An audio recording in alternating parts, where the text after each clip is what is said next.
name is Paul Levin. I'm director of the Stockholm University Institute for Turkish Studies, an independent research institute founded in 2013 here at Stockholm University. And I'm very happy to welcome you all here. The actual institute is located at the other campus area, Kräftriket, nearby. It's my honor today to welcome Professor of History, the Kalustyan and Mugar Chair in Armenian Genocide Studies at Clark University, Professor Taner Akçam. Professor Akçam was born in Turkey in 1953. As a young man, he was editor-in-chief of a student political journal and was arrested in that capacity in 1976 during the turbulent 1970s in Turkey. He was sentenced to 10 years in prison. He spent a year in prison and became Amnesty International prisoner of conscience, but was able to escape prison to Germany after a year.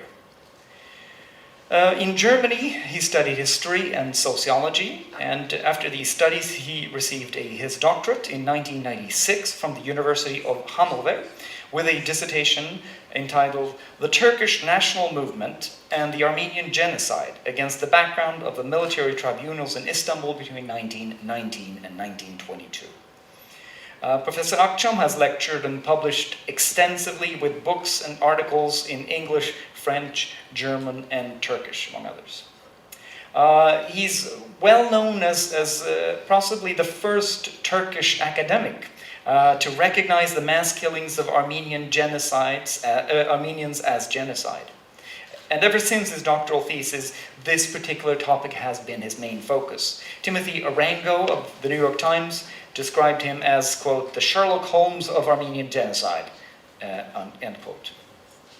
As the director of a Turkish Studies Research Institute, somebody who has spent much time in Turkey, I'm of course aware that the term genocide is not just emotionally laden and also hotly contested, among others by bodies such as Türk Tarih Kurumu, the official Turkish Historical Association. The official Turkish position is that there were mass killings, but they were of both Muslims and Christians, and that there was no Ottoman policy of genocide. And it is in part this particular question that Professor Akçam investigates in his most recent book, and that is what he will also talk to us about today. And it's my great pleasure and honor to welcome you to the podium, Professor Akçam.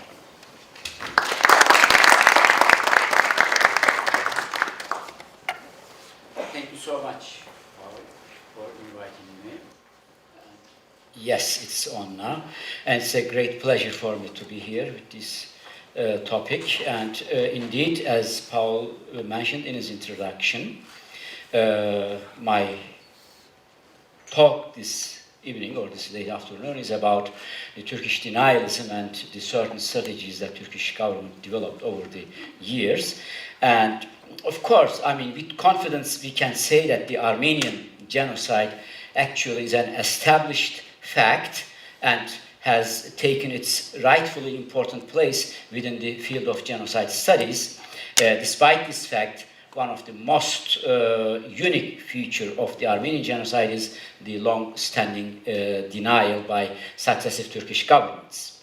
And as Paul also mentioned, the main Turkish denialist argument was and has been that there was no central decision taken by Ottoman authorities to exterminate the Armenians. Everything was a legal operation of resettlement, and that and some perishment they happened on the way outside the control of the government. This is the overall central argument of this Turkish government. And they used certain strategies to undermine this theory and underpin this theory.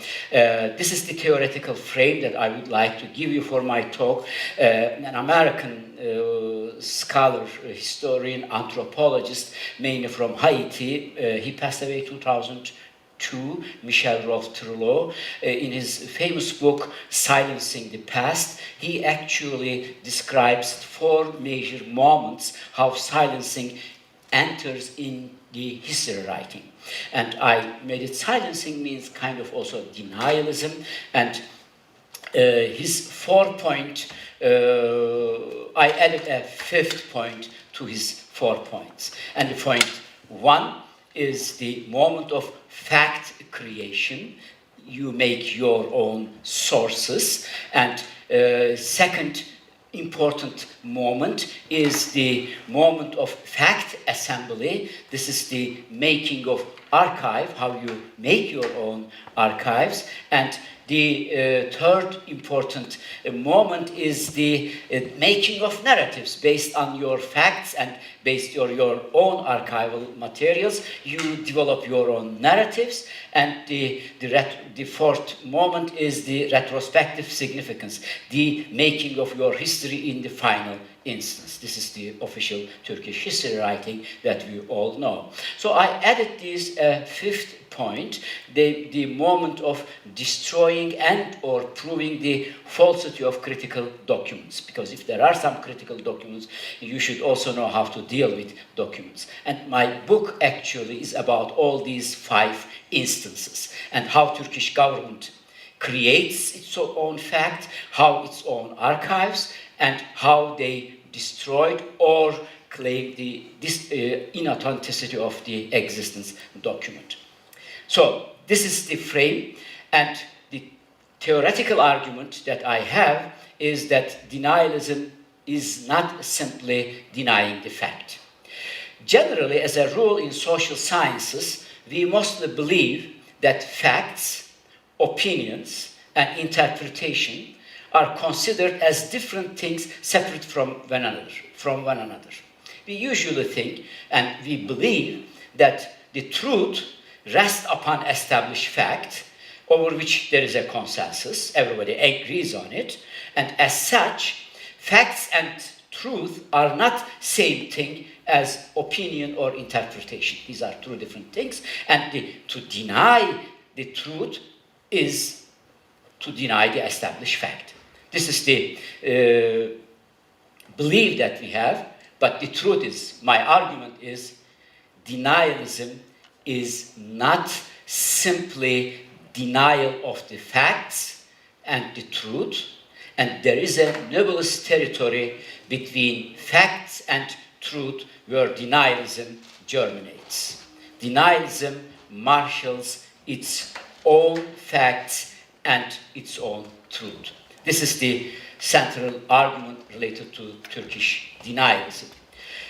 And particularly, one important particularity of Armenian genocide is denial of the Armenian genocide began not in the wake of the event, not afterwards, but even it was an intrinsic part of the plan itself. I will give you some examples to this. The deportation on killing Armenians were performed under the guise of a decision to resettle them, and facts and later, of course, the archives created based on this assumption. So the entire process was in fact organized and carried out in an effort to present this image. They mainly, Turkish authorities or history writing over the years, they used 3 major methods for these 5 stages that I'm talking about. One is create and assemble the facts. This is the first 2 points, moments. And second important, hide and destroy the main bulk of documentary evidence that clearly showed the genocidal intent of the Ottoman authorities. The military tribunals and the documents related to that 1919, 1921 is an important example to it. You may heard about it.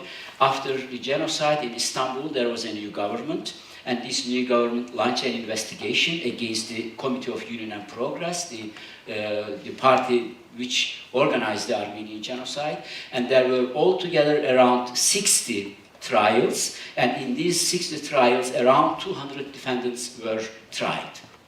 And during this process, beginning of November 1918, they established an investigation commission. This commission made inquiries and compiled a lot of incriminatory evidence. Telegrams, the killing orders, or the affidavit that is signed by the high-ranking Ottoman bureaucrats and military and civil bureaucrats that shows the genocidal intent of Ottoman government, and all eyewitness accounts. All these materials are gone today. We don't know where about these materials. And this is what Turkish government hid over the years until 2015.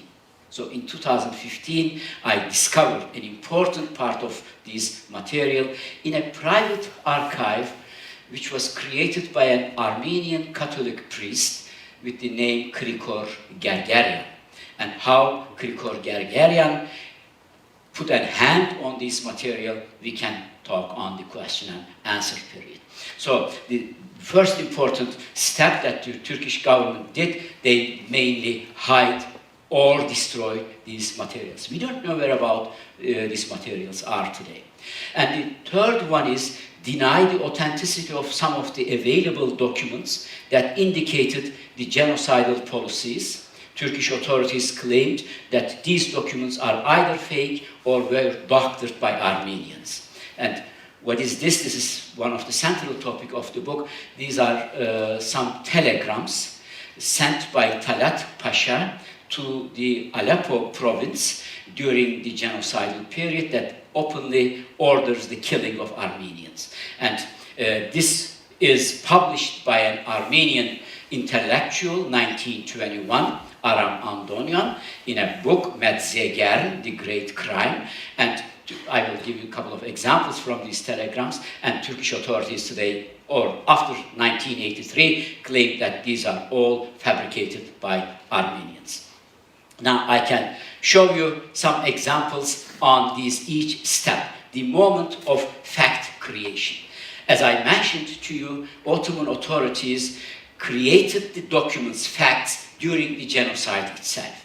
One of the famous examples you may know that the arrest of Armenian intellectuals.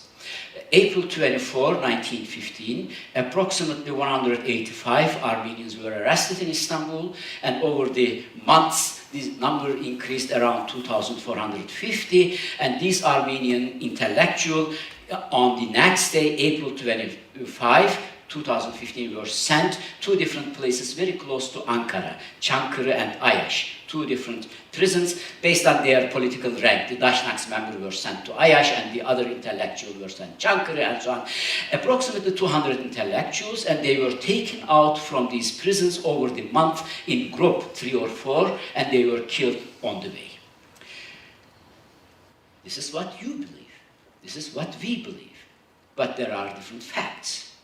Agnuni, here it is written in the Ottoman Agoni, but his name is Agnuni, one of the Dashnak leaders. Here the founder of Dashnak Student Party, and an important intellectual, along with other intellectuals, Daniel Varushian and other intellectuals, and he was one of the first intellectuals that was arrested in Istanbul and later taken to Ayaş. And sometimes in summer, we don't know the exact day, our guess is a couple days before Krikor Zohrab's death. I will talk about it also. They were killed around Urfa, Diyarbakır area.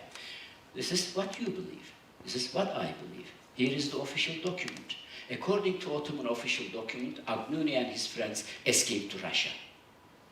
This is a fact. So you can believe which fact is the truth. The famous example is Krikor Zohrab.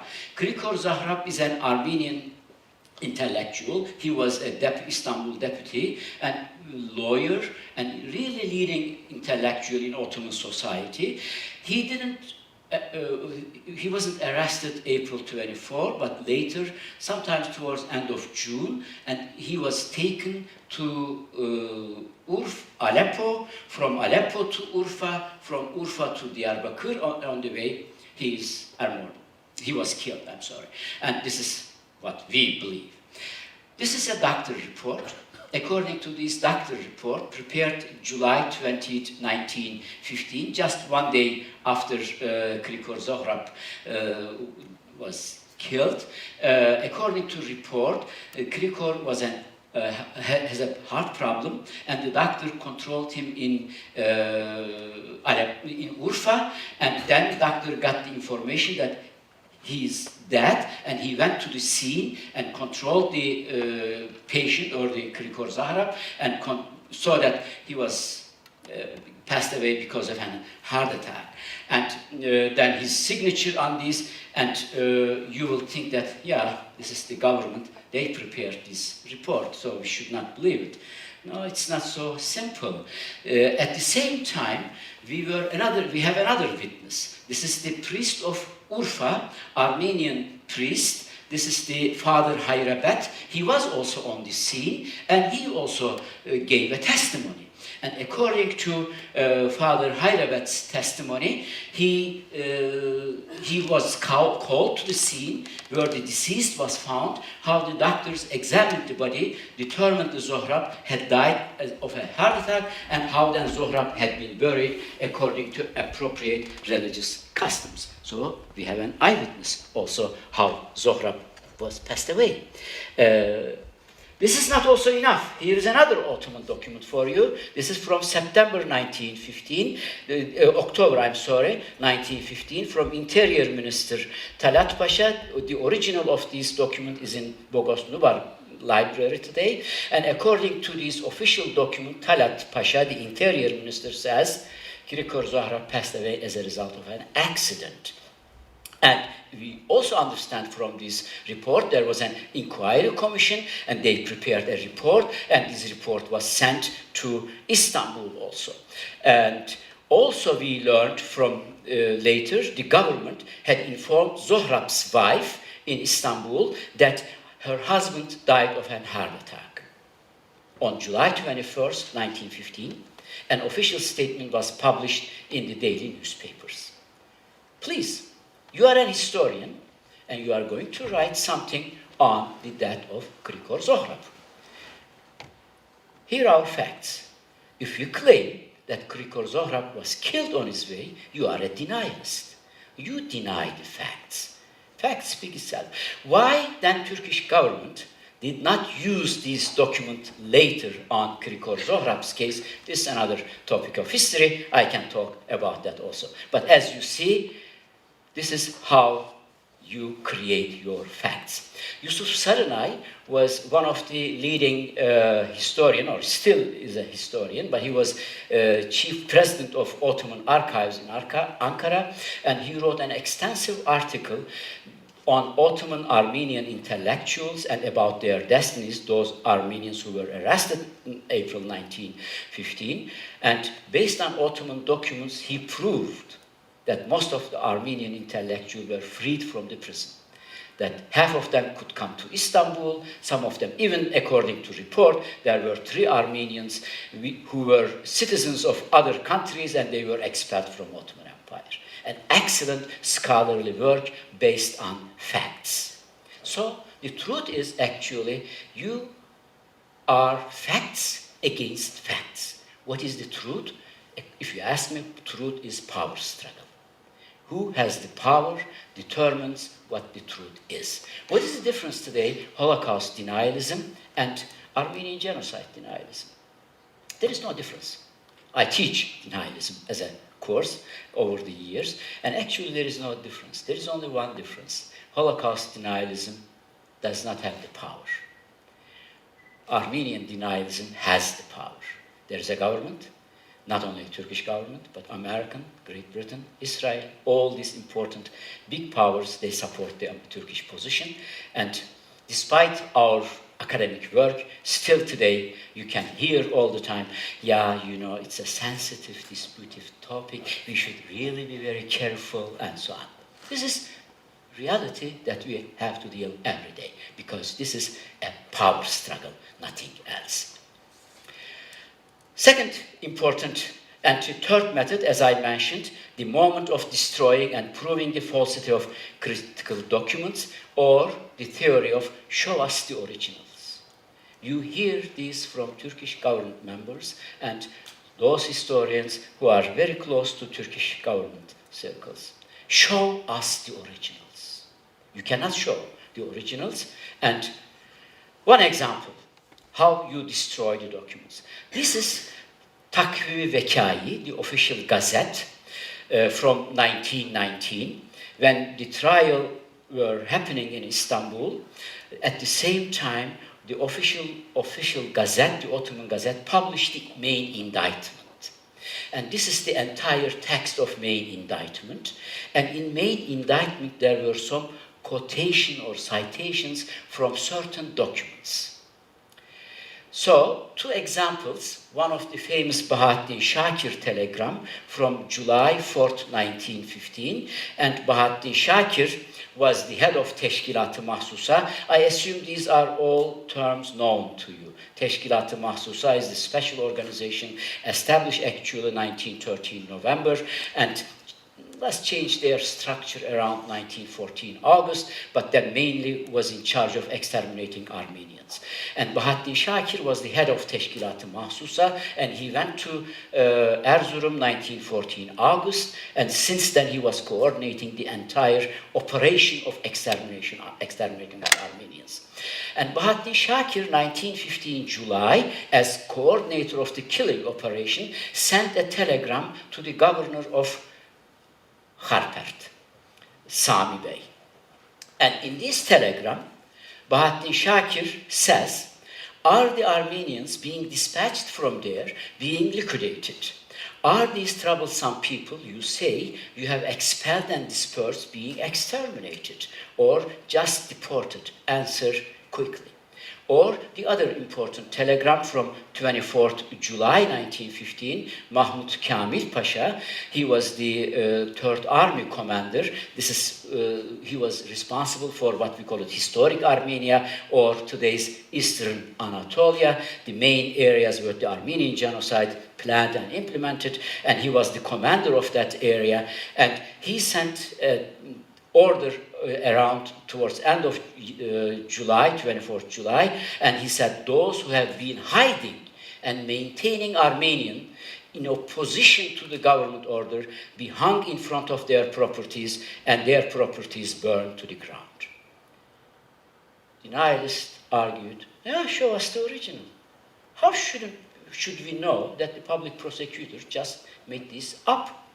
We cannot confirm the originality of these documents, so only an indictment cannot be an historic source for us. We need the originals.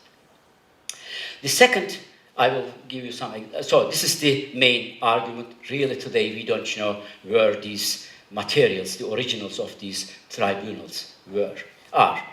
Second important operation, the proving the falsity of the documents. Aram Andonian, I mentioned to you about him. He was an Armenian intellectual, arrested April 24, 1915. He survived miraculously. He was also, April 24, he was taken from Çankırı prison. On the way, he wanted to be killed. Luckily, he fell out the car, he broke his leg, and they brought him to an hospital. He survived. And after that, he hid himself. It's a very interesting, adventurous life story.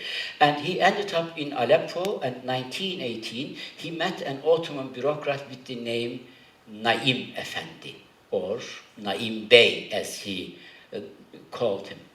And Naim Bey gave him around 52 Ottoman documents. Let me see what I have here. Yeah. Naim Bey gave him 52 documents, along which there are some killings order of Talat Pasha. And here is, you see the one example of this document. This is a coded telegram coming from Istanbul, and the importance of it is these digit numbers. These are 3-digit Arabic numbers. These are the coding system, and on top of it, as you see, the Ottoman official decoded all these numbers, and this is how we really read this document.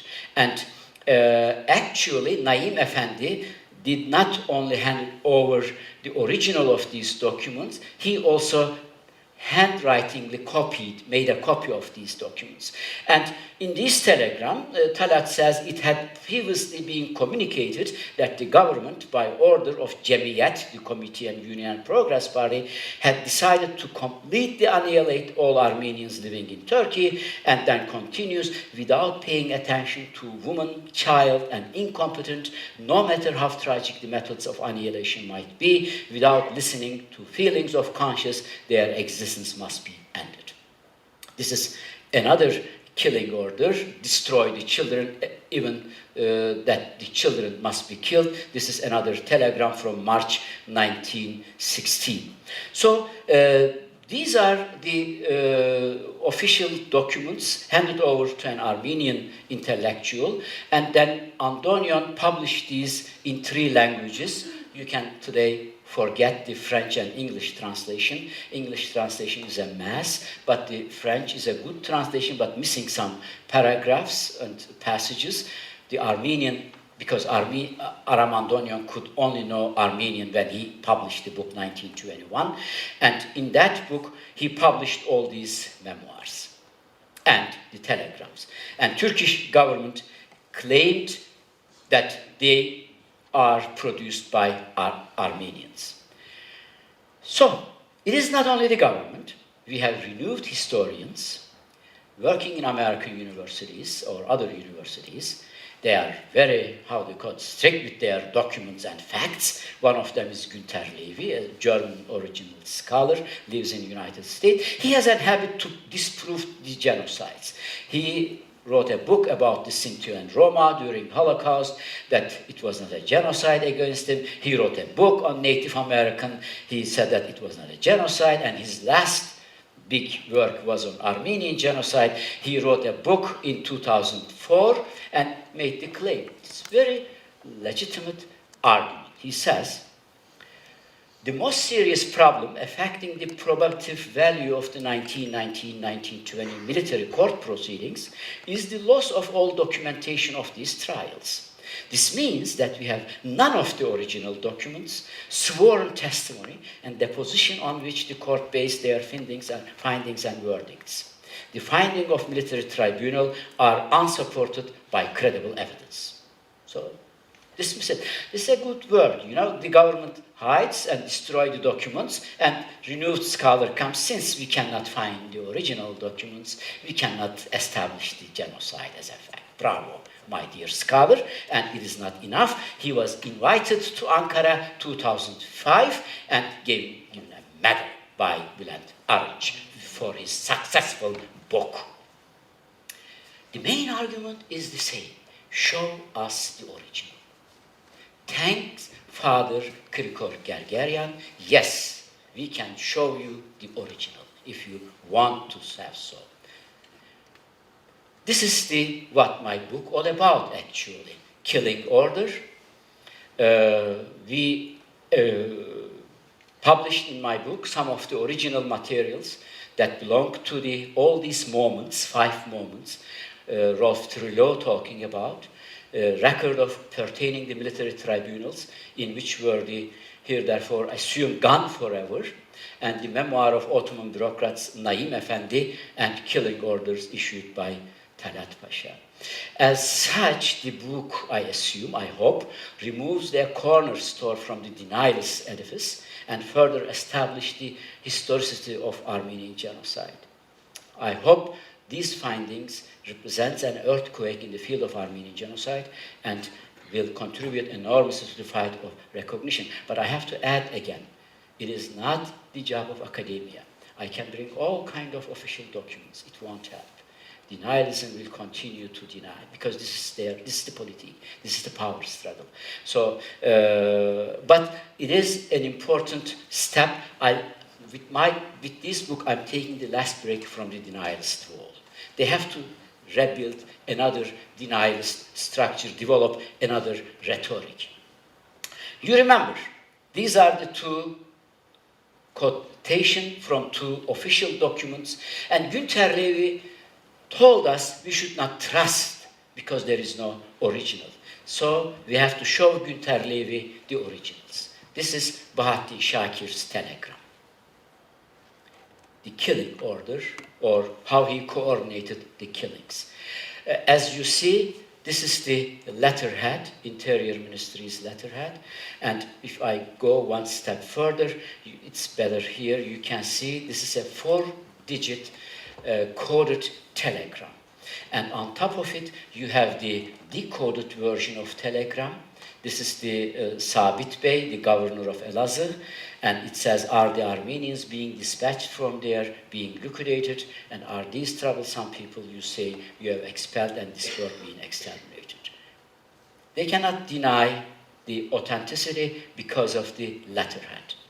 Nobody can make this document, and until 2015, we didn't have the originals. I discovered in this private archive, as I mentioned, and I can tell you the story later if you want to know.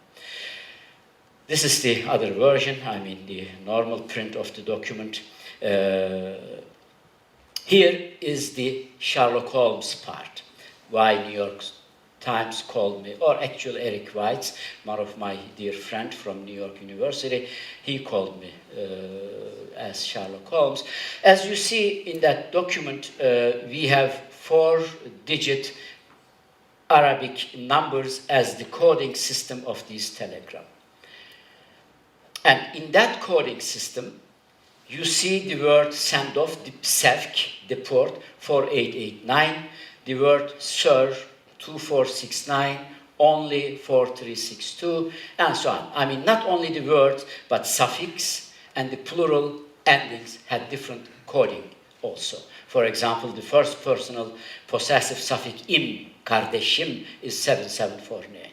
And the plural ending, leri, Ermenileri, then this is the S in English, is also 9338. So, Ottoman government indeed changed the coding system every year, 4-digit numbers coding system. For example, here you see the 4489, but I know that 1916 they used, for example, 4849. So they changed with the same numbers, but in each cases they use different numbers. They changed the coding number. So the telegram from 4th July 1915, so you had to go to Ottoman archive and search the archive whether you can find the similar documents. This is what I did. And another thing that we are so thankful to Turkish government, because Turkish government started putting some documents with coding numbers in Ottoman archive until 2012. So this job can only be done because Turkish government put these new documents. Otherwise, we couldn't prove any authenticity of these documents. I went to the archive, and on your right side, you see the Ottoman original documents from Ottoman archive today. I mean, this is a harmless telegram. It's nothing important in it. But as you see, the term Armenia, or Ermeni, is in this term. And in Bahattin Shakir documents, you have the same coding system. So we could only know this until 2012, after 2012. Before that, it was impossible to prove otherwise. This is really the contribution of Turkish government to fight the denialism, actually. And I jump all these. You can really read in the book all these individual documents. I jump. Whatever you see in yellow in all this, my presentation, I will jump now. It's from the Ottoman archive, and I controlled and checked. I discovered the same coding system in Ottoman archive. So this is the similar as in Bahattin Shakir case. This is the SEVK 4889, and this is the term Bey. It's the same. I put only 2 of them.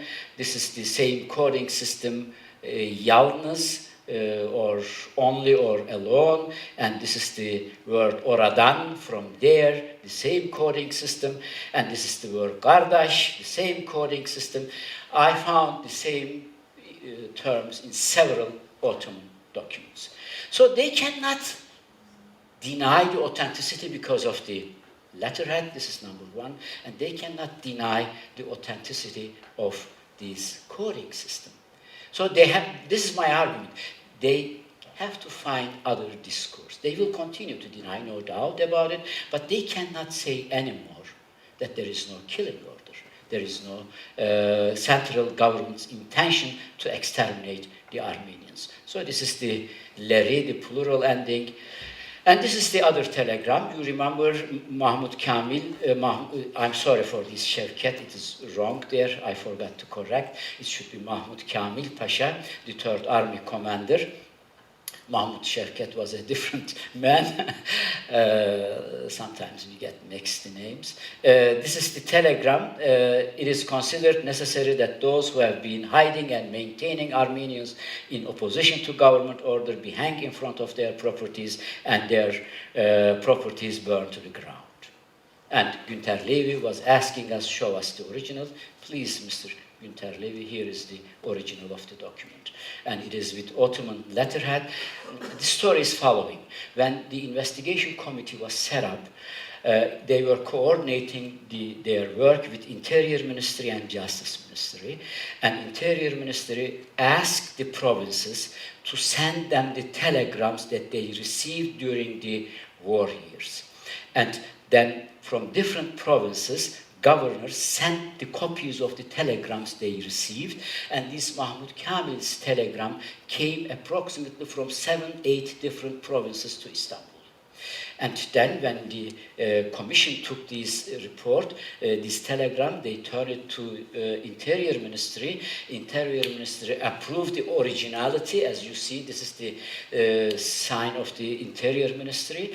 And then turned it to Justice Ministry. Justice Ministry sent these to the court. Very bureaucratic, everything according to any normal bureaucratic system. And this is the original. They cannot deny the originality because of the letterhead and because of the stamp on the bottom. And this is sometimes around 1919 March arrived in Istanbul, this telegram. These are 2 telegrams, and I gave some other examples in my book. In Krikor Gergeryan's archive, we have an important amount of these court trials. And I have been working on a project which I called Krikor Gergeryan Online Archive Project. I'm hoping you will have all these materials, the testimonies, the interrogations, other hundreds of telegrams that the commission received in Istanbul. You will have them in Ottoman original, in Turkish language and English translation. This is our project. We will make it available for all scholars, I hope, in a very common future. So this is one way. Let me talk a couple of minutes also, then we can go to the question and answer period. The moment of proving the falsity of the documents. This is the other one of the important steps of Turkish government and related to Aram Andonion's document. And this was the published 1922. Turkish Historical Society published a book 1983 by Sürey Şinasi Orel and Süreyya Yüce, and their main argument was that these documents were not authentic. So this is the ciphered documents that Andonion published in his book with 2-digit numbers, as you see here, and this is the 3-digit numbers on your right side, which we have in Andonion's book, and these are the decoded telegrams that is also published by Andonion, and I would like to bring your attention especially to this signature. It belongs to Governor Abdülhalik Renda, Mustafa Abdülhalik. Renda came later. Mustafa Abdülhalik, he was governor of Aleppo, and when the cipher telegram came in the form, in this form, when the telegram came, and the officer turned it into this form and brought to the governor, and governor signed this and sent to the related office. As you may notice here, this handwriting, this is governor's handwriting here, and this is different from the main writing because this is clerk's writing. The official transcribed this or decodes the telegram and comes in front of governor, and he signs, send these to the police department, send these to the interior office, and so on, then sign these. These are the telegrams. And as I said, he signed, Naim Bey hand copied around 52 telegrams, these kind of telegrams, and we have 18 originals, okay? And Naim's documents altogether 18, and 14 of them published by Andonion in the book. And Naim did not only, this 26 the original number, but we are talking about Andonion's book. This is the reason that I'm talking 1814. All these, let me give you the number so that you should not get confused. Altogether 26 original document we have. 6 of them related to Krikor Zohrab. You saw 4 of them on my slide. There are 2 of them missing, but we know the handwritten form. And 2 of them are 2 different letters written from Bahaddin Shakir and sent to Adana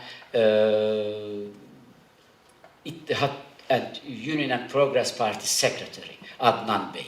And altogether 26, and only 18 related to telegram coming from Talat or signed by Mustafa Abdülhalik. And we have 14 originals published in Andonion's book. 14 original facsimile you have in the documents. And some of them were decoded, like this one. I'm sorry, these are the decoded, and some of them were coded in Andonion's telegram. So, Turkish Historical Society, Şinasi Orel, made 3 major arguments. Number 1, there is no person such Naim Bey. Andonion made it up. We went through all possible sources. We couldn't find any individual with the name of Naim Bey. Number 2, a person, if he doesn't exist, he cannot have a memoir. So, there is no memoir also. Indeed, there is no memoir. And third, they made 12 claims regarding these 2 telegrams that I talked to you. Very strong scholarly arguments. And they said, based on these, this is a forgery. Here, I summarized these 12 arguments related to telegrams on 5 main points. Number 1, the dates or some of the records are wrong. For example, we have a telegram from September 16, 1915, and Governor Mustafa Abdülhalik came to Aleppo approximately November 7, 1915, and they asked the legitimate question, how a governor can sign a document which they predated from his arrival. I mean, he came in November, and the document is from 16 September. Yeah, there is something fishy there. And the second important argument was the signatures on the documents. The governor's signature are forgeries. They made up, and they published in their book some signatures of the governor from Ottoman archive, and they put next to each other in their book and said that, you see, they are not similar, so it's also a forgery. And third strong argument, as you know, in bureaucracy, every incoming and outgoing document gets a number. And this number registered in a book, in a ledger, ingoing, outgoing ledger of every ministries. And they said, we checked the dates and the numbers of each of these documents, and we couldn't find any equivalent numbers in Ottoman archive.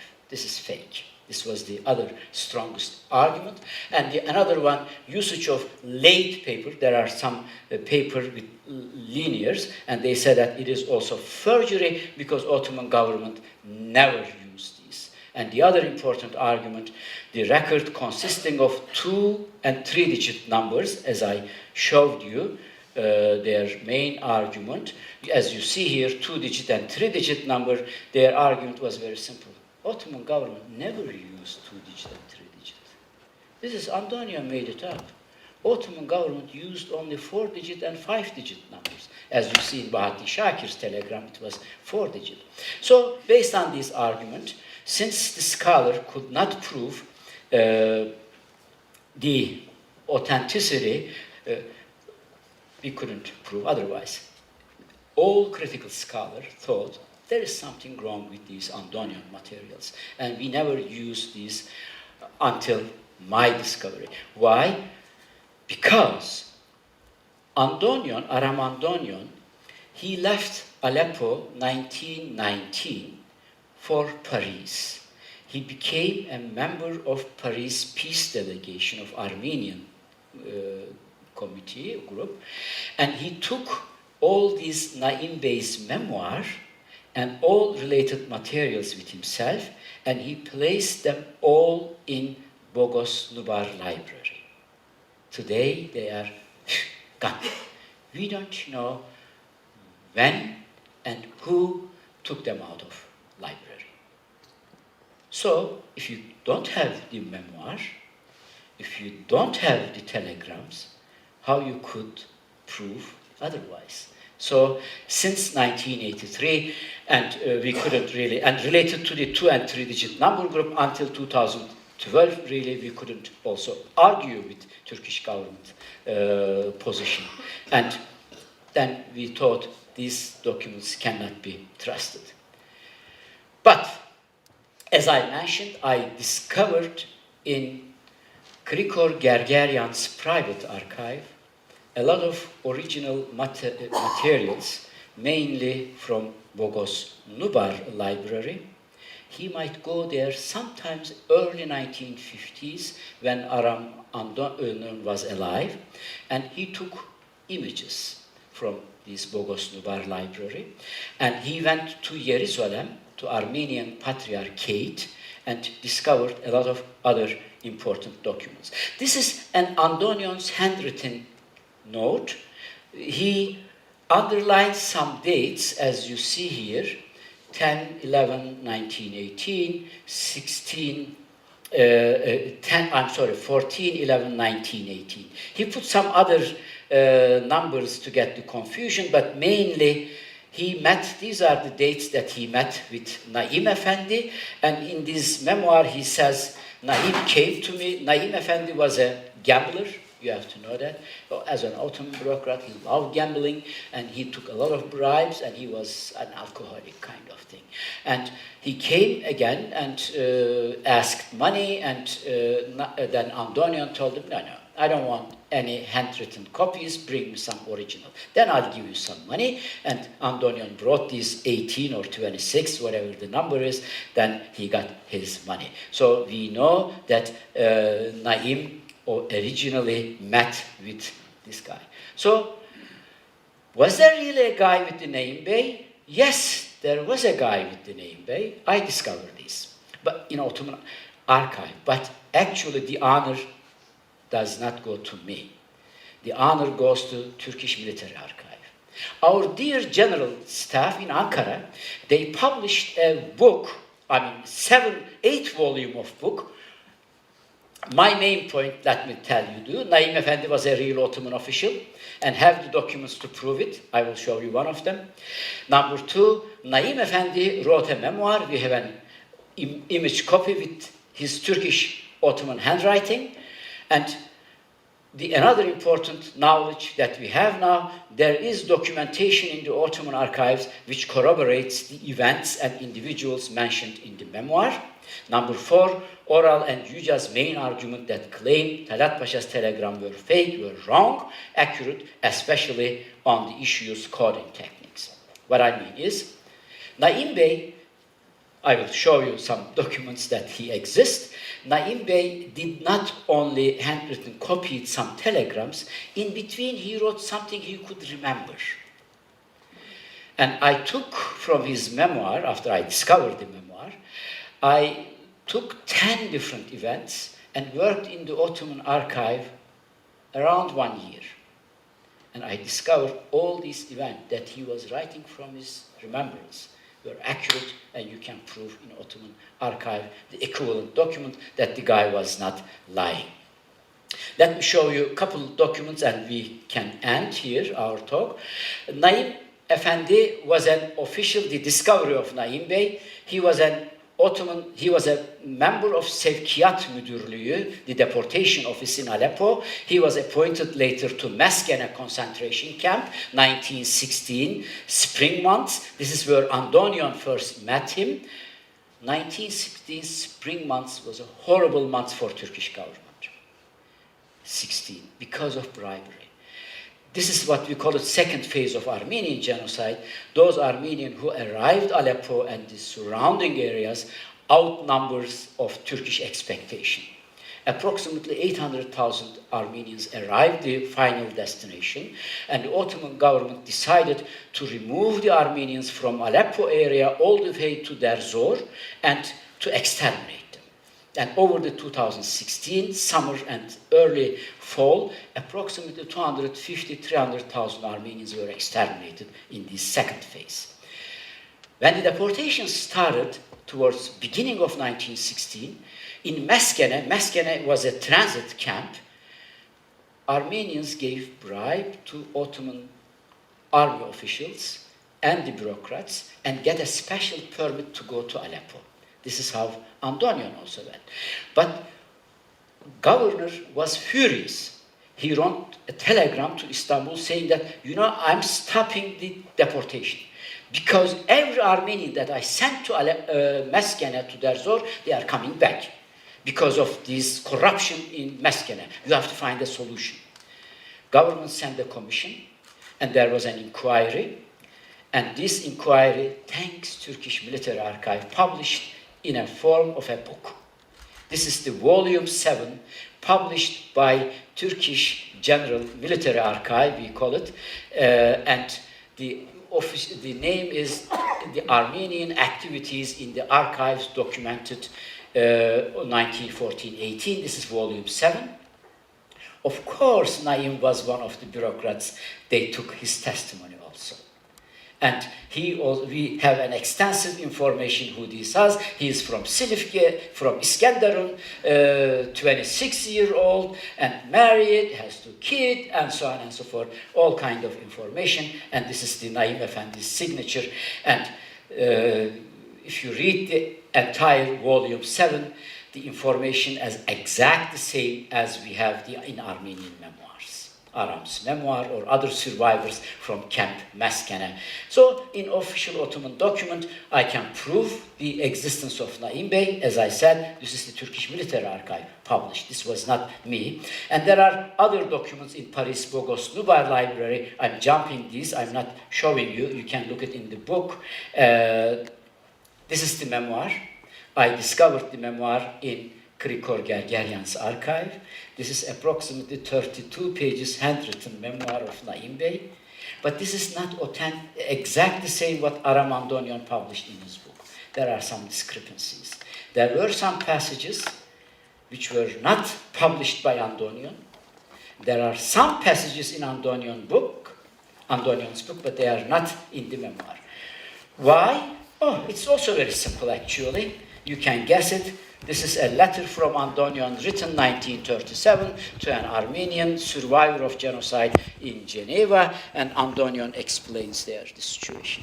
Says that in Istanbul there was a trial against the director of the deportation office, Abdullah Nuri, and Naim Bey was working with Nuri, and he had some incriminating words and paragraph against Abdullah Nuri, and Aram Andonion sent these materials to Istanbul. So the missing pages that Andonion published in the book, but I don't have, is because Andonion sent them already to Istanbul for the court trial. Why some passages Aram Andonion didn't publish in his book? Very simple. As any author does, he thought they are not so important. Why should I put in the book? Because he writes in the introduction that his main purpose is actually to show the Ottoman government's Ottoman government's genocidal policies. I'll give you just one example because this is striking, then I stop and we can continue question and answer period. As I mentioned, Naim Bey was writing his remembrance. And in his in between lines, he was talking about an event, saying that there were a couple of Armenians. I don't remember exactly their names, but Dishchekenyan, Hazarabedyan, Toros Çağlasyan, Leon Amiralyan. This is from his memoir on your left side. And there is no document for that case. He just says, I remember Talat sent a telegram saying that keep these guys in Aleppo. And he continues, but this governor was so zealous, so anti-Armenian, despite the governor order, he sent these Armenians and these were killed on the way to Derzor. I discovered Talat's telegram in Ottoman archive. Yes, Naim, right. Talat sends saying that Dishchekenyan, Amiralyan, Hazarabedyan, Çağlasyan, they should all be kept in Aleppo. And there are several similar examples. There are other cases also why Talat was sending these orders. It's an interesting aspect of Armenian genocide. These were some relatives of Armenian deputies from Istanbul. Armenian deputies were asking Talat to save their family members.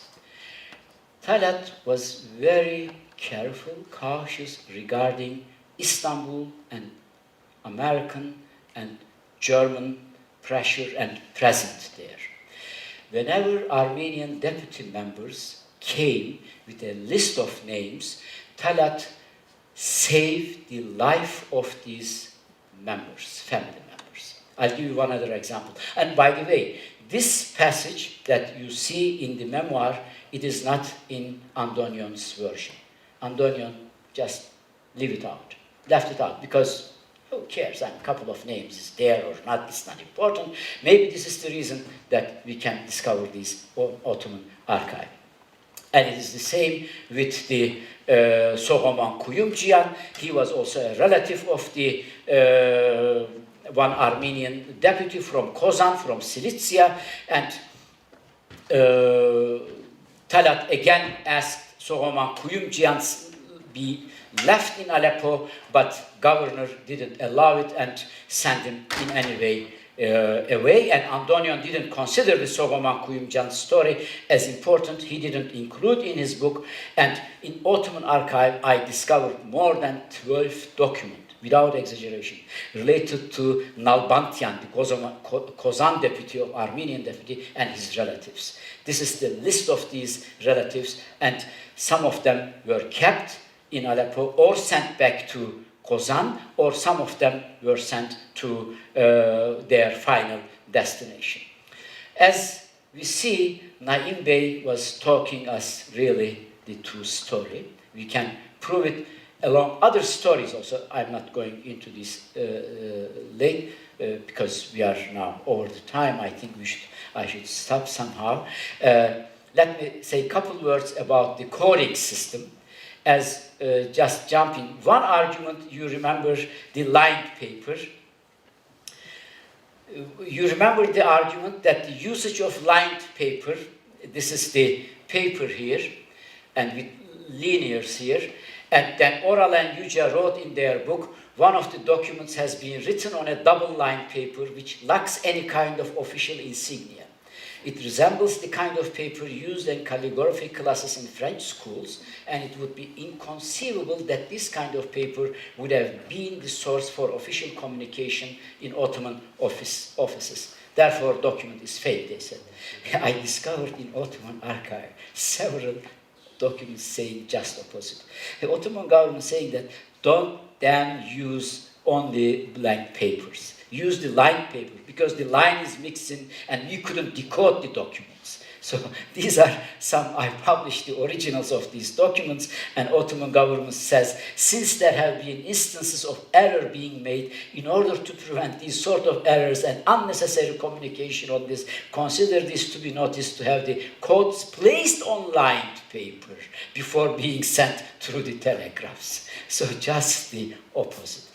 This is the same, the major big argument with coding system. They said, you remember, 2 and 3 digit numbers were never used in Ottoman archives. Just let me show you. These are the argument. This is, as you say, I just put as an example. Bahattin Shakir's telegram was the same. These are some example 4-digit numbers, and this is an example to 5-digit numbers. And in Istanbul, when these telegrams are coming from provinces to Istanbul, and the first official, of course, decodes all these telegrams. This is how we read them, and then the governor or related person in Istanbul could have the normal text of this telegram. And the first argument was, as you remember, Ottoman government never used 2-coded, 3-coded coding system. Believe me, Ottoman archive full of 2-coded, 3-coded, 3-digit numbers. They were making up. I mean, I was shocked. I thought, really, this is a very serious stuff, and we couldn't argue against it because Ottoman, there was no document, these the digit numbers with Arabic number coding telegrams, and we always said, wow, bravo, I mean, how could you argue against it? But the guys were simply lying. And thanks Turkish government now that they put all these documents, so this is one central argument with the coding system, gone. I mean, 2-digit, 3-digit. The other important argument that they made an argument that Ottoman government changed the coding system less than 6-month period. They gave an example. They said that, for example, so the length of time between 2 documents is important, they said. And Naim Bey's 2 telegrams, it is approximately 6 months, and the argument was it is fake because Ottoman government usually changes less than 6-month period. You say that, wow, bravo, strong argument, how you could argue against. And they have a case also. They published 2 documents. One is from 26 August 1915, and the other is from 11 December 1915. As you see, August, December, around 4 or 5 months, and they said, you see, this is 5-digit. And their argument is, Ottoman government used only one coding system for a given period. So, any document, they said, that is 4 or 3-digit or 2-digit during this period is fake. This is, believe me, BS.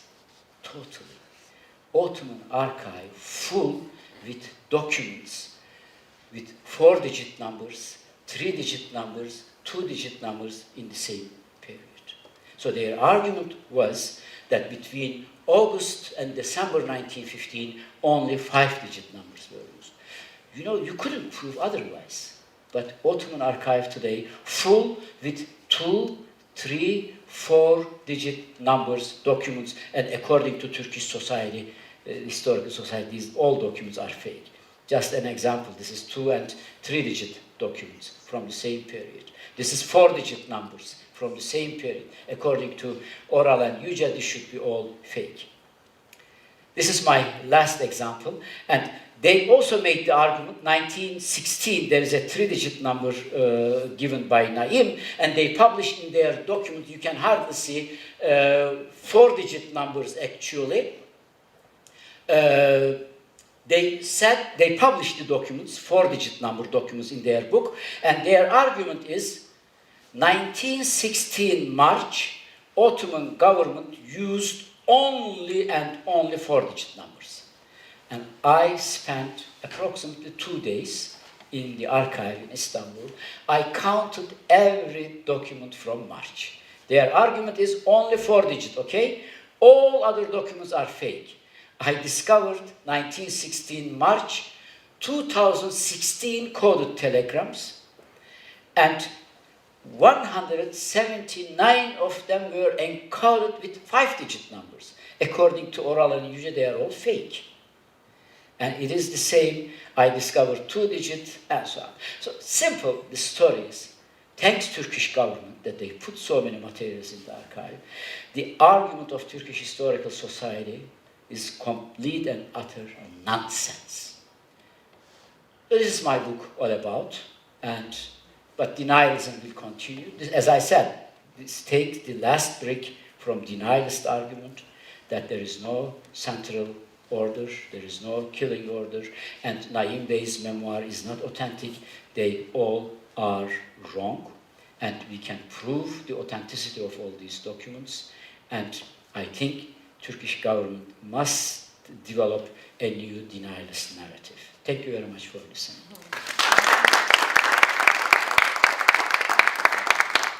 Thank you very much for that very thought-provoking and interesting presentation. And now we have some time for audience questions, and I thought I would take the opportunity to just throw out a few questions of my own first, and then we will leave the floor to the audience. I thought it was a wonderful, as I said, interesting presentation. You started out rather provocatively by stating that you teach courses on genocide, and you make the argument that there's no such thing as a difference between truth and opinion, and that there is only truth and power, and that there's not facts and falsehood, but facts against facts sometimes. But I think when I listened to your presentation, you're also actually making the argument that there are also hypocrisy and lies being created, and that some facts are actually facts. That is, they're forgeries, and they are created for political purposes. And I'm wondering if you could talk a little bit more about this relationship between power and truth, and between facts and truth. And I think this is especially important, not just in this context, but also in the current political context, this sort of post-truth era that we live in with mainstream media and Trump put a new fake media, so we have again this argument there. It's a very important point. It is true. I really strongly recommend to read Hannah Arendt's famous, or maybe you know her article on Politik and Truth. He wrote this after he got attacked because of his Eichmann Jerusalem trials. She, of course, I'm sorry. I'm tired. Her main argument is that basically the truth. Let me put another way. You may all know a little bit German, also the German words, very important for you. Germans has actually two terms for the term truth. One is Wahrheit, this is the truth, and the other term is Wirklichkeit. This is the constructed truth. So, with help of German language, we can make this distinction. Despite all the knowledge that we have, that truth based on certain facts, but we can argue that the facts itself is also a creation of the power relation. This is Foucault's famous argument of postmodernism, and according to which every document that we read, they are not objective in the sense because they are also creation of certain individuals. But despite this difference, we can, of course, argue that there is something out there that its authenticity can hardly be disputed.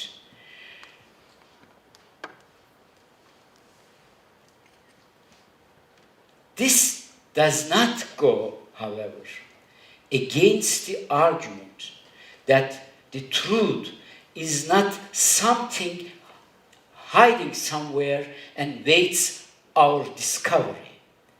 What we call truth is also a construction. This is the reason that history never ends. Historians, if we argue that there is one truth and it's done, I mean, there is nothing, then there is no need for a history writing. And we repeatedly write history again and again, because the most important part is how we construct these truths. Maybe my examples here are very clear-cut cases regarding Krikor Zohrab. On the one side, the guy is killed. I mean, there is no doubt about it, and we have evidence. And this is Ottoman government's official position today also, was also at that time. But there are cases where the nebulous area there is between facts and truth. I'll give you one example which I never discussed today. The concentration camps in Syria. There are several documents in Ottoman archive according to which Ottoman government established regular concentration camps. They made a distinction between three categories: resting camps, transition camps, and final settlement camps. Very detailed plans. And in transition camps and in final settlement camps, they established, like the Judenrat, they established the commission or an administrative unit for the administering of the camps. And Armenians were in charge of in these camps mostly. And this also corroborates with Armenian memoirs also. And in these camps, they were ambar, silo, I mean, how do you call it, the food storages. And there were people waiting, I mean, the police officer, and they were distributing small portion of ratio food every day. How you can explain this? So this is the fact.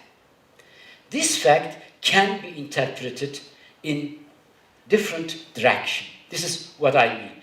That for a certain period of time, you might have really certain facts that allow you different interpretation. And this is why Hannah Arendt, this is the term that I use there, facts are different between opinion and ideas. This is Hannah Arendt's word, actually, and she discusses in her article, basically, throughout the article, these connections. I think it's a very important topic. Yes, you are right.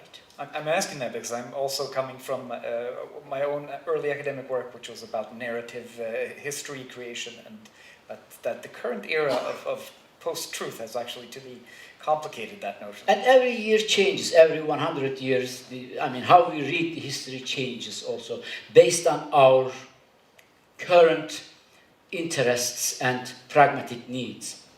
There is a new trend in history writing. They call it pragmatism is actually the main source of history writing, because it is determined mainly by the practical needs of history writing. History writing is also a practice of making history. So anyhow.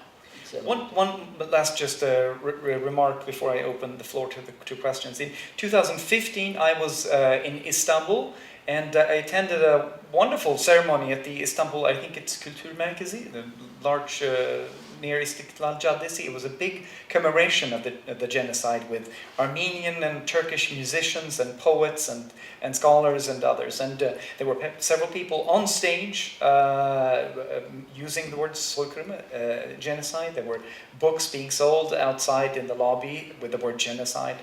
And I remember going into a bookstore. The man before me bought just a regular bookstore on the street in Istanbul, and he bought a book with the title Genocide, Armenian Genocide.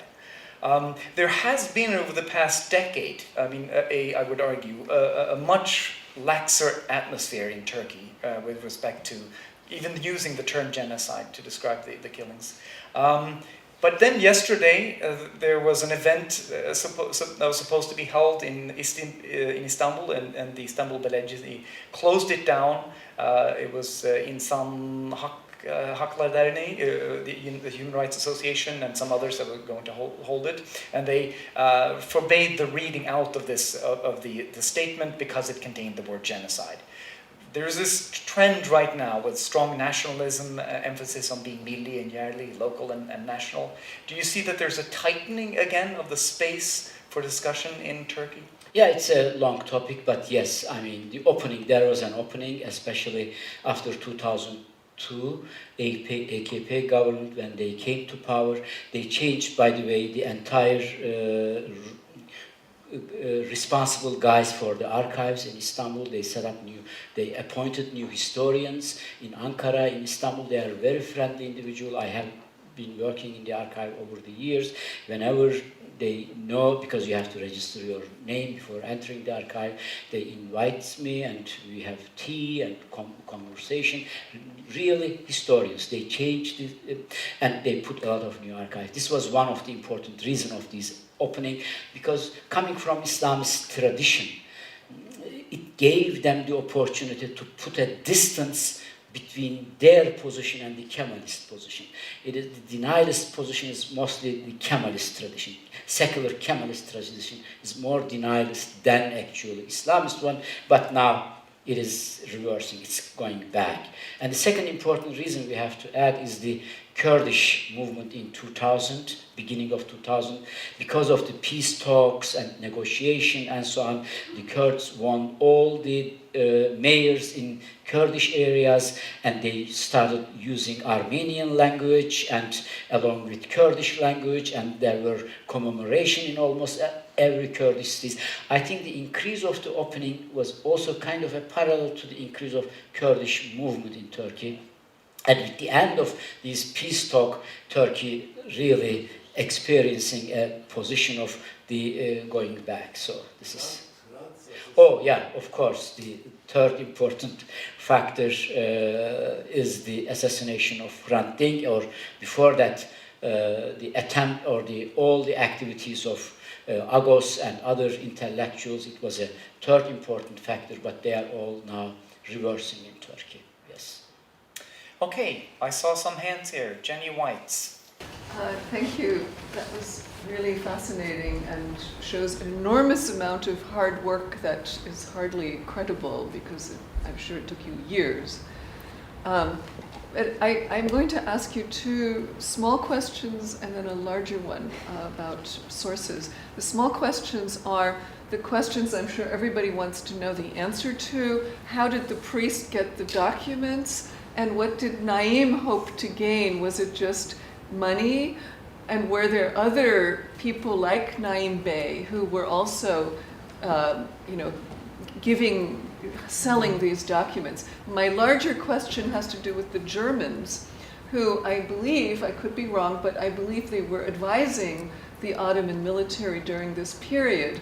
And so they would have been witness to much of this. Are there things in Germany, are there documents from the German military that you have encountered or that are available, that someone has found? Thank you very much. They are all excellent questions. The story with Krikor Gergerian, it's actually a topic of a documentary. He was from Sabastia, Sivas, a genocide survivor. He lost, they were 12 altogether, the children. One arrived Cairo actually very early before genocide. And on the way, Krikor Gergerian lost almost all his brothers and sisters and ended up in Lebanon. He studied in a religious school and then ended up in Rome, became Catholic priest, and dedicated his life for the destiny of Armenian clergies, mainly what he called Armenocide. The first time the term Armenocide was used by Krikor Gergerian. This is the life. Around 1942-43, during war years, he met a guy in Cairo. The guy's name, Kürt Mustafa Pasha, Kurdish or Nemrut Mustafa. He was one of the judges of Istanbul military tribunals, and Gergerian had long discussion with the judge. He's a very interesting personality, this judge. He was an anti-unionist. He was one of the member of Kürt Teali Cemiyeti, Kurdish, I don't know how can I translate, the Society of Kurds in Istanbul. And even during the period that he was a judge on the court, he was arrested twice. At once because he gave an interview to Armenak, the Armenian newspaper in Azamadart, in Istanbul. And the second one because of a death sentence that he hanged for a kaymakam, for a county executive of Urfa.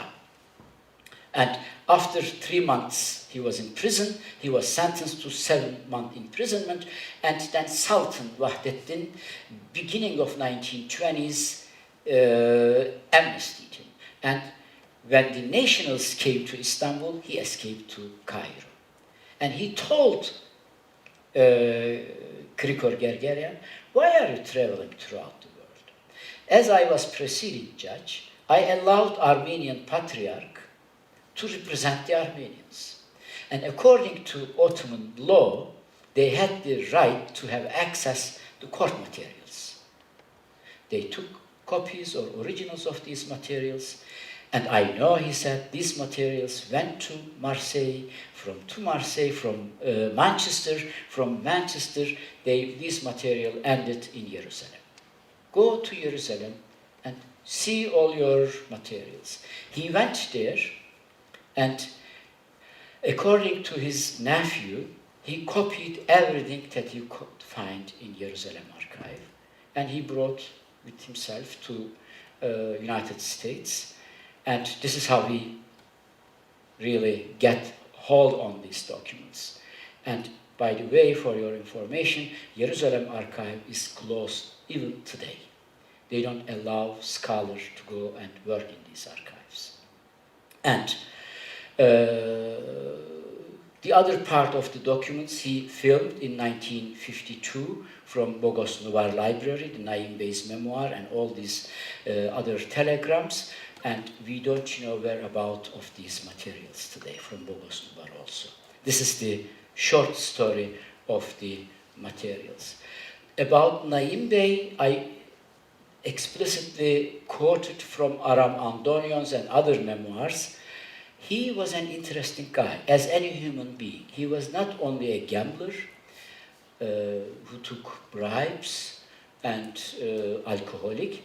He was at the same time a very interesting, honorable man.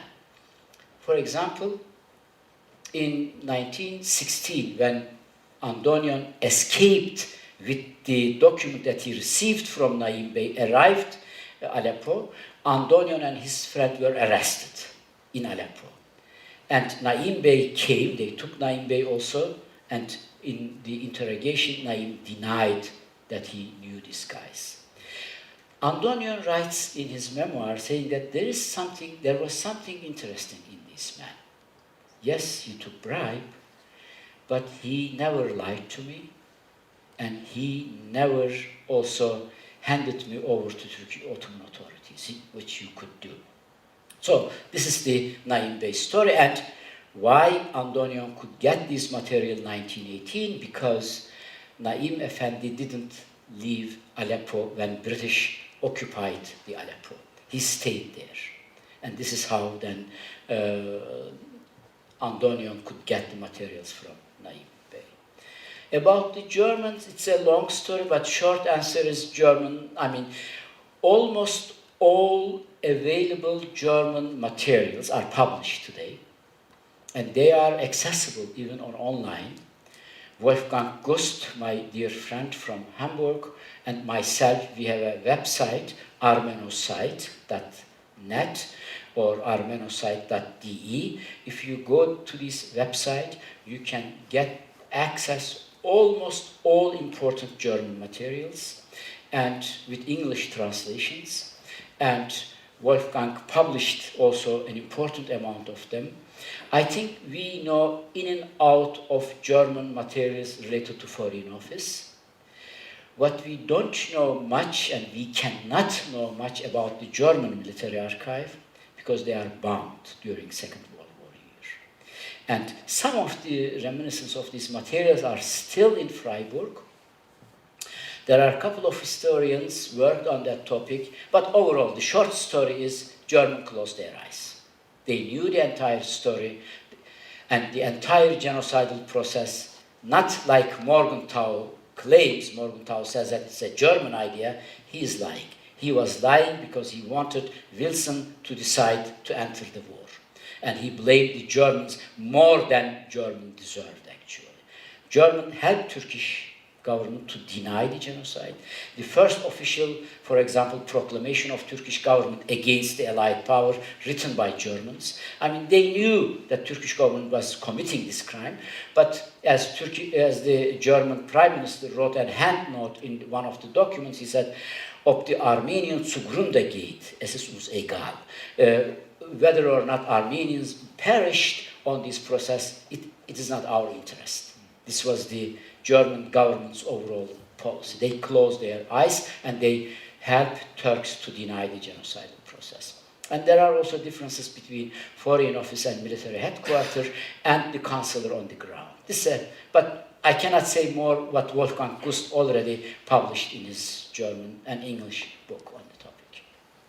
Okay, we have Cengiz Çandar, who, by the way, I think you were one of the early the Turkish public intellectuals and columnists who also addressed the Ottoman atrocities publicly. Well, we were guided and led by Taner Akçam, actually. So, Every Turkish intellectual, when they say first sentence, they consider themselves in the police interrogation. And the first sentence is his official statement for during the interrogation. So, the same way, when Taner Akçam writes to me that he took his road, taking me as his role model, just for the same reason. That was your time to It's interrogate. reciprocal. So the question I had in mind, which boggles my mind actually, about these military tribunals. When they were established, the perpetrators of the Armenian genocide, the İttihat Terakki, the Union and Progress Party, was out of power.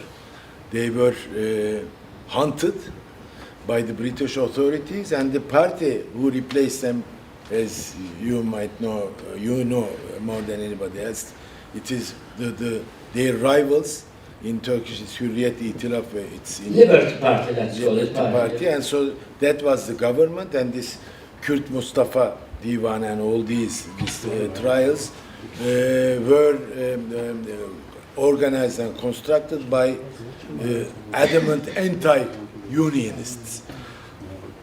And given that they were with a very supportive and favorable government behind them at the time, and they were officials also, Ottoman officials, there has to be an abundant material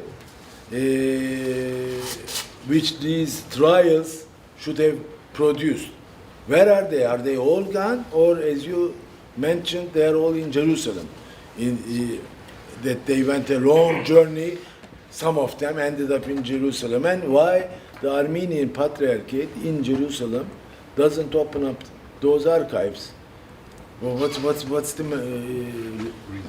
reasoning in the Armenian Patriarchate in Jerusalem? Did everyone back here? One more, with a comma, let me just add, as far as I remember, since you have mentioned in the first decade of the AK Party rule in Turkey, because they were also anti-unionist by their traditional ideological stand, when they opened up the Ottoman archives, there were some historians, I forgot the names now, with Islamist tendencies. They wrote about these military tribunals, and they provided a lot of material, which is usable, I think. So, to what extent there are documents exist or not about these tribunals and the Jerusalem Patriarchate position? But what's your opinion? Did everyone in the back hear the question, or should we repeat it? Maybe you could, Professor Akçam, shortly repeat the question. Mainly the question is about the whereabouts of the materials of the tribunals, the Istanbul tribunals. Where are they now? And James also told that there are some Islamic historians or with Islamic tendencies, they published some documents. According to some reports, we know that there are approximately 130-40 files of these tribunals. As I mentioned, there were around 60 tribunals in Istanbul, different tribunals.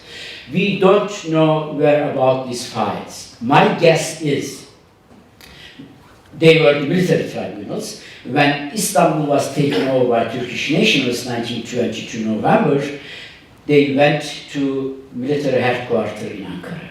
My guess is they are somewhere in Ankara. If they don't destroy them, they might be there in Ankara. General staff. Yes, general staff. What we have in Jerusalem, I haven't seen the original. They didn't allow me also to enter this archive. And when I lecture, and my Armenian friends also asks me why Jerusalem Patriarchate does not allow the scholar to enter, my short answer is go and ask them. We need a public pressure on these religious authorities. I don't want to speculate for them. I will be in Israel beginning of June, and I had several email exchanges. They might allow me now to enter, but I don't know even now. I mean, this is so weird. Grigor Gergerian filled a lot of materials, and some of them are not readable because films quality is so bad. And there is a librarian from Jerusalem. I met him in Damascus, in Boston, and I showed the original document, the film. I said, "Look, I don't want anything else, but as you see, we cannot read this. It's a bad film. Just I want to see the original of it so that I can read this document." No, you are not allowed to go into it. So we need more political pressure on Armenian Jerusalem Patriarchate. This is the important part. And I personally do not believe that Grigor Gergerian filmed all of them. And they are original materials, but what is original? This is again something with the topic truth. In old days, there were no scanning. In 1990, there were no filming. What the old guys was doing is they were making hand copy multiple images from each document. And this is how the Armenian Patriarchate could get some copies. They didn't take the original from the file. They just sat down and handwritten copied this document with some of them, of course, they took also some original, as you see this with the stamp there and the time. So we don't know today exactly, because the court file are missing, and we don't have an exact access to the Gergerian's the Jerusalem materials. We don't know how much has been taken directly as an original material, court material, or just simply hand copied. For example, just an example, there was a case some of you may heard about it, Boğazlayan county executive Kemal. He was hanged April 1919. And there is a court case, Yozgat, and we have now in my hand official investigation of Kemal. Handwritten, but it's so obvious it is not the original court document. One of the clerk or from Patriarchate copied with his handwriting, and it is within the Grigor Gergerian's materials. So we cannot really know what we have exactly until Jerusalem Archive opens its door to the scholars. There was another question, but... My question relates to the query of Professor White, and that is about the scope of archival evidence. We talked a little bit about Germany. Russia was the main opponent of an Ottoman Turkey on the so-called Caucasian front. And obviously, both the Russian army and Russian military administration in the territories occupied by the Russian army did have a keen interest in Ottoman Armenians. So I'm very much curious about what's in there in the Russian archives. Did you have any opportunity to explore the holdings in the Russian archives? So to repeat to Igor Torkov, Uppsala University, I thought it's not the UI also, or? Well, Yes. I'm associated Yes. out there, but my main base is Uppsala. A question about the availability of documents also in the Russian archives. Yes, there are a lot of materials. I personally cannot read Russian. There are not much studies in. No, he should go and write his own. I have 2 PhD students now working on Russian materials. It's a very important topic, and Russian materials hasn't been incorporated in genocide research. This is one of the areas that we are really lucky. Whenever I see some Armenian or other scholar who has the Russian knowledge, Ron Suni and the others, I ask them, please find a student, work on this topic. I don't know whether you have heard the name Peter Holquist. He's one of the very famous leading historian on Russia. I know him pretty well. Yeah, he knows the in and out of the Russian archives, and he says that tremendous. They are better than Ottomans, and they have the records, especially in Russian military archive, because Russia occupied the areas 1916, 17. They took testimonies of each single Armenians. So unfortunately, there is not much work on it, almost nothing. And it's not incorporated in English language. I heard recently from one of my students, I have 2 Armenian students.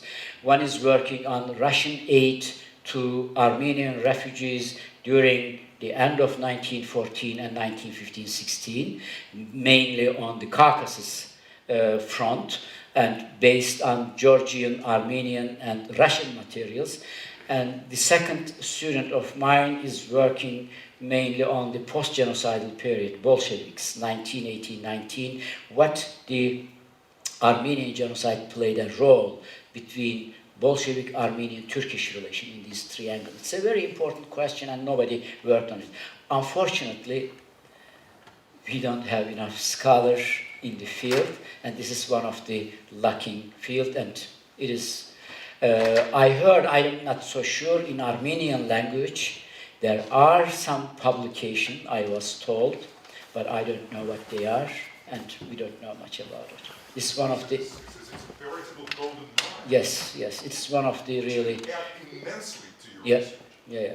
And regarding the current development, I cannot answer authoritatively on that topic. I am like you, and I have also my own opinion on that topic. I will tell you one anecdote from Girard Liberidian.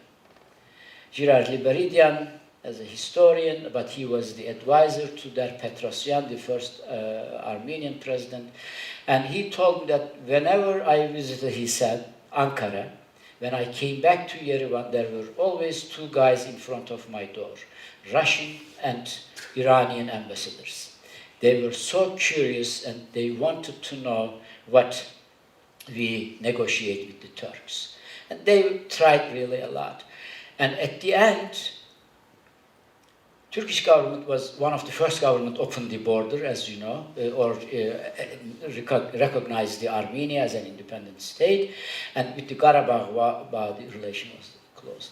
And he has an Azerbaijani friend from the Azerbaijani side, from Foreign Office, I forgot his name now. The Azerbaijan was the main reason, and the term that he used to express the entire issue, ya borusu, ya kapusu. The bore is the pipeline. Either pipeline, the oil from Azerbaijan to Turkey, or border, kapısı, the border. So the Turks should choose one of these. Until now, they prepare the pipeline. And the second important issue is, of course, the Karabakh. Turkey thinks that by pressuring Armenia by this way, they could get some result from their. They use, in some of the Turkish denialist language, they use, we have to let Armenia bleed. Blockade creates the bleeding of the society. They lose their population. Armed poverty is one of the important results of this blockade. But these were not really, at the end, was not successful, all these strategies. And I'm not so sure really when Turkey can open the border. Most experts in Turkey, this is not my field, the expert who has relation with Ankara and knows the diplomats in Ankara, they say, we don't know exactly, this is like the American-Israeli relations. We don't know whether it's really the Azerbaijani pressure that caused Turkey to close the border, or Turkey uses this Azerbaijani pressure as an excuse. We don't know the exact answer. Cengiz might know this kind of diplomatic relations better than me, but I really don't know. And Hrant Dink Foundation works very hard in that direction. They organize conferences, and we have to work very hard. My only appeal, my only suggestion is to work with Turkish opposition together and to try to open the gate. I wrote several times, we should name this Hrant Dink Gate or Hrant Dink border, and this should be open without any precondition, of course.